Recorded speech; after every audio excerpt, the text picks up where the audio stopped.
આપણા મૂળ માલિકોની જે જમીનો હતી એ જમીનો ખોટા દસ્તાવેજો ઉભા કરીને કેટલાક અધિકારીઓ અને નેતાઓએ બારોબાર વેચી દીધી।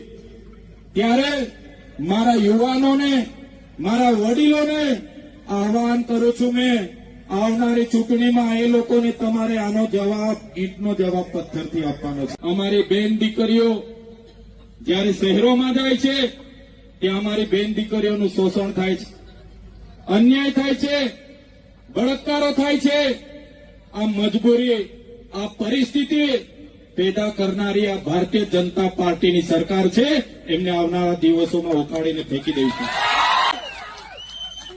મનરેગામાં કૌભાંડો થયા, અમારા લોકો એક બાજુ રોજગારી માંગે, અમને રોજગારી આપો, રોજગારી આપો, અને આપણા મંત્રીઓના છોકરાઓ રોજગારીના પૈસા પોતાના